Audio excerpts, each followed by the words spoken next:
And next we request Anil Garu to please join.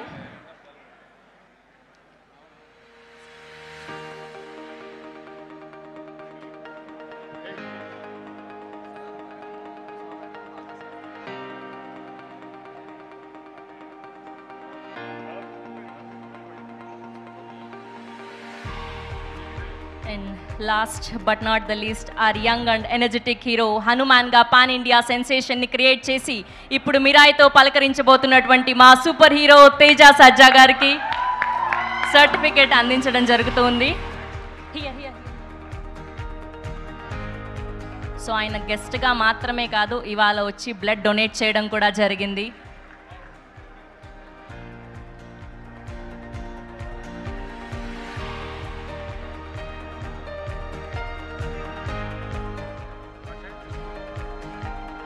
Okay, I request everyone to be seated.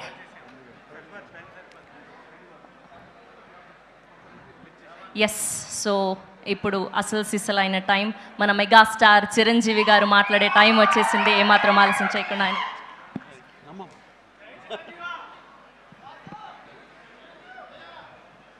ఈ అద్భుతమైన కార్యక్రమానికి ఇది ఇచ్చేసిన ప్రతి ఒక్కరికి హృదయపూర్వక నమస్కారాలు.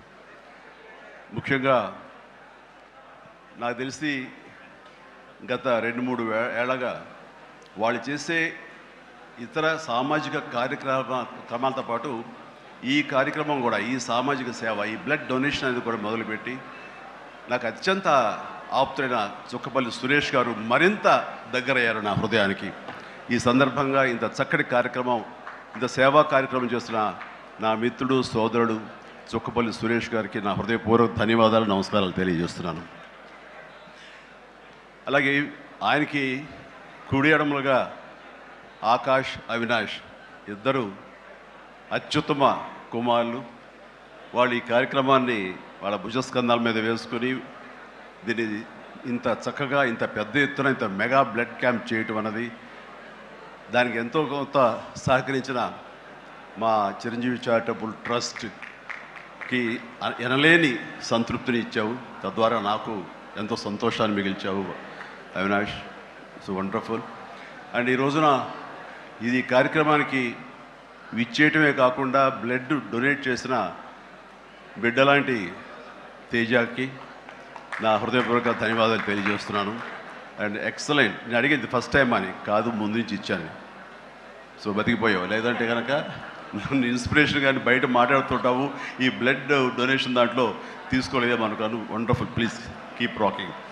అండ్ ఇక్కడ ఏడికి ఇచ్చేసేటువంటి సంయుక్త గారికి, అలాగే Chiranjeevi charitable trust chief medical officer doctor Madhavi, నా చెల్లి, తనకి, అండ్ ఈ కార్యక్రమాన్ని ఇంత బాగా నిర్వర్తించడానికి పరోక్షంగా ప్రతి పురుషుడు వెనక ఒక స్త్రీ ఉండాలి, దానికి మిసెస్ సురేష్ గారికి, వారి ఇతర సిబ్బందికి నా హృదయపూర్వక ధన్యవాదాలు తెలియజేస్తూ, మరీ ముఖ్యంగా ఈ రోజు నేను మెన్షన్ చేయాల్సింది, ఇక్కడ ఈ కార్యక్రమానికి విచ్చేసి దాదాపుగా 1000 మంది సాయంత్రం లోపల బ్లడ్ డొనేట్ చేస్తుంటే రక్తదాతలకి నేను మరీ శిరస్సు వంచి నమస్కరిస్తున్నాను.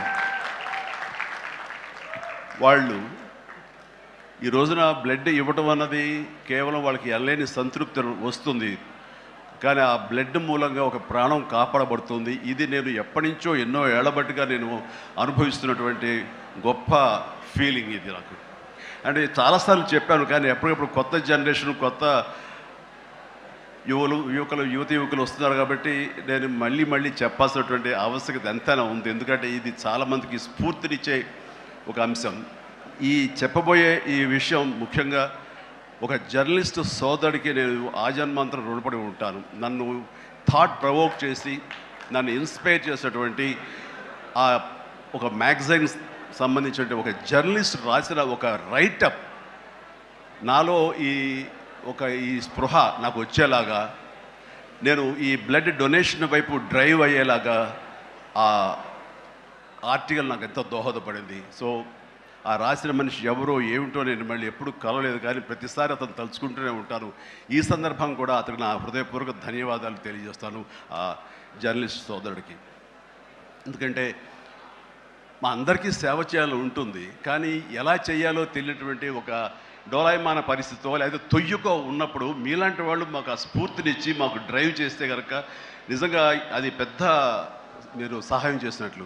అలాగా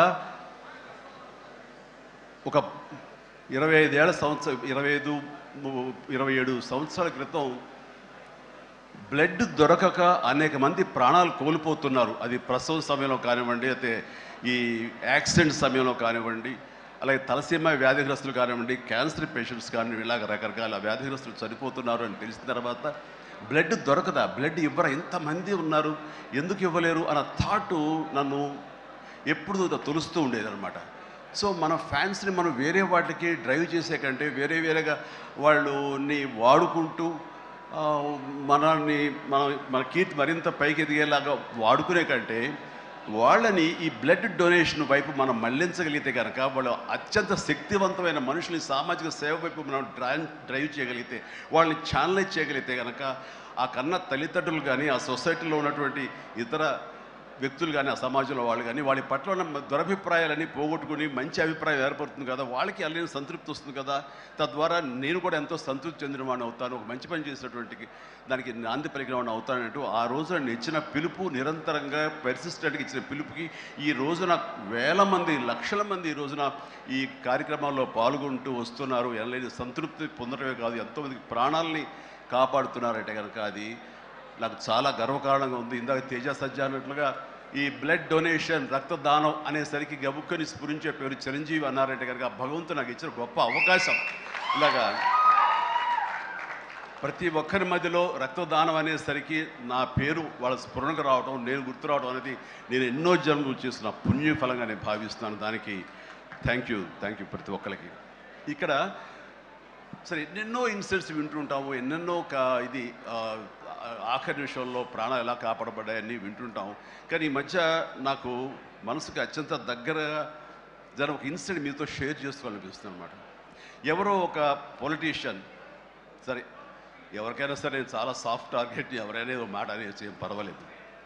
అలాగా ఒక పొలిటీషియన్ నన్ను అకారణంగా, నేను ఇప్పుడు పాలిటిక్స్ చాలా దూరంగా ఉన్నా సరే నా గురించి ఏదో అవాకులు చవాకులు ఆయన పేలినప్పుడు ఆయన మరొక చోటకి ఏదో ఒక ముంపు ప్రాంతానికి ఆయన వెళ్ళటం జరిగింది. అక్కడ ఒక స్త్రీ, ఒక ప్రౌఢ ఆవిడ అది మిడిల్ ఏజ్ ఉంటుందేమో, మిడిల్ ఏజ్ ఆవిడ తను పట్టుకుని నానా మాటలు తిడుతుంటే, నీకు ఎలా మనసు వచ్చింది చిరంజీవిని అనడానికి, అది అని తిడుతుంటే నాకు అనిపించింది మామూలుగా మన మాస్ ఫ్యాన్ కదా ఆవిడ, చాలా గౌరవప్రదమైన కుటుంబంలో ఉన్నటువంటి మనిషిలాగా అనిపించింది గృహిణి. ఆవిడ ఎందుకు అంత ఇదిగా మాట్లాడుతుంది, ఆవిడెవరు, ఆవిడ చూస్తుంటే మామూలుగా సినిమా ఫ్యాన్ లాగానో చిరంజీవికి వీరాభిమానంగానో కాదు, ఇంకేదో ఉందంటూ నాకు అనిపించి ఆవిడ గురించి తెలుసుకోవాలని మన ఒక జర్నలిస్ట్ సోదరు ఎవరినో పంపించి తెలుసుకోవాలంటే వాళ్ళు చేసినటువంటి ఇంటర్వ్యూలో విజువల్స్ నాకు చూపించారు. ఏంటమ్మా అంత ఇదిగా ఆయనకి వీరాభిమానం అంటే, అభిమానం సినిమాభిమానం కాదయ్యా, ఆయన వ్యక్తిత్వానికి అభిమానం అంటే చెప్పినప్పుడు నా మనసు టచ్ అయింది.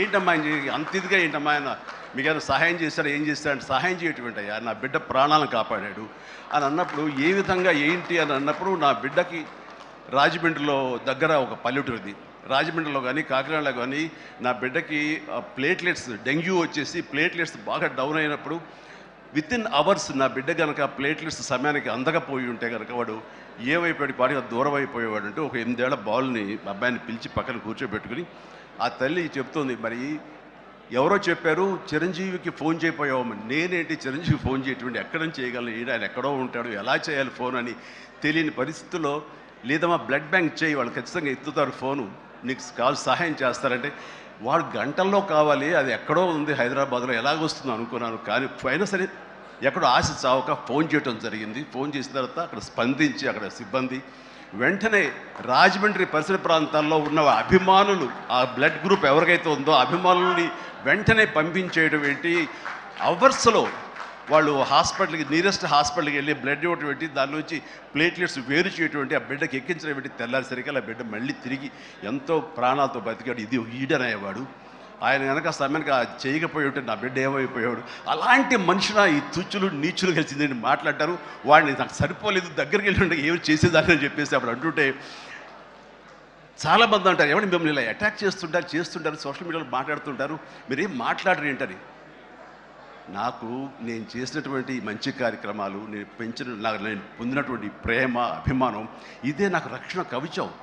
నేను మాట్లాడక్కర్లా, నేను చేసుకున్న మంచి మాట్లాడుతున్నట్టు నేను అలాగే అంటుంటాను. ఇది సత్యం. సో ఆ తర్వాత మళ్ళీ ఆ సదరు రాజకీయ నాయకుడు మళ్ళీ ఎక్కడా మాట్లాడేది నాకైతే వినపడలేదు. అంటే వాళ్ళకు కూడా మనసు ఉంటుంది కదా, వాళ్ళకి ఒక అంతరాత్మ ఉంటుంది కదా, వాళ్ళకి తెలుసు. ఇంటికి వెళ్ళేసరికి ఆయన అంతరాత్మ చెప్పబోయిన ఇంట్లో వైఫ్ అని చెప్పుద్ది, ఏంటి చెప్పు నోరు అని. సో ఇలా ఉంటుంది అన్నట్టు వాళ్ళ ఇది. సో మనం మాట్లాడక్కర్లేదు, మనం చేసుకుంటూ వెళ్ళిపోతూ ఉంటే కనుక ఎవరైతే ఇలాంటి రాతలు కానీ చేతలు కానీ మాటలు కానీ అంటారో వాళ్ళకి అదే సమాధానం. అందుకని నేను ఎప్పుడు దేనికి స్పందించను, అవసరం నాకు లేదు. మంచి చేసుకెళ్ళిపోవటమే, ఇలా మంచి చేసేటువంటి మాలాంటి తమ్ముళ్ళకి నేను సహాయంగా నేను ఉండటమే తప్ప ఇంకోటేం కాదు.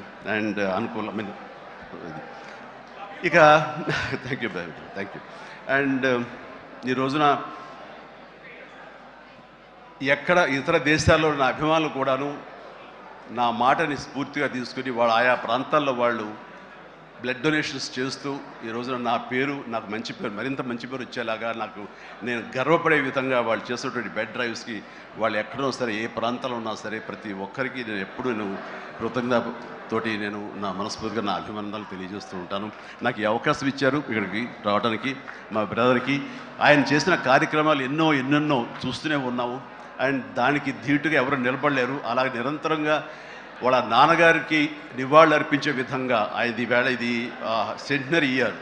సో 100 సంవత్సరాల ఇది ఆయనకి నివాళులు అర్పించేలాగా ఆయన గర్వపడి కొడుకుని చూసుకుని ఎక్కడో సరే గర్వపడే స్థాయికి ఆయన సహాయ కార్యక్రమాలు చేయటం అన్నది ఆయనకి ఇచ్చేటువంటి గొప్ప నివాళి. అండ్ ఈ సందర్భంగా మా బ్రదర్ని నేను మనస్ఫూర్తిగా అభినందిస్తున్నాను. అండ్ ఇలాంటి కార్యక్రమాలు ఎప్పుడు చేసినా సరే నన్ను పిలవండి, మీకు అందుబాటులో ఉంటాను, అందరూ కలిసి చేద్దాం.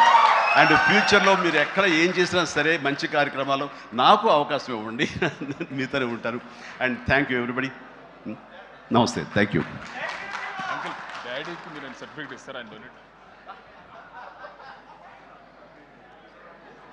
ఓకే. అండ్ నెక్స్ట్ ఇంకొక 4 సర్టిఫికెట్స్ ఉండడం జరిగింది. సో మధుమతి చుక్కపల్లి గారిని వేదిక మీద జాయిన్ అవ్వాల్సిందిగా రిక్వెస్ట్ చేస్తున్నాం. అండ్ తేజ సజ్జా గారిని సర్టిఫికెట్ అందజేయవలసిందిగా రిక్వెస్ట్ చేస్తున్నాం. వి రిక్వెస్ట్ చుక్కపల్లి మధుమతి గారు అండ్ తేజ సజ్జా గారిని అండ్ అలానే చిరంజీవి గారిని సర్టిఫికెట్ అందించవలసిందిగా రిక్వెస్ట్ చేస్తున్నాం.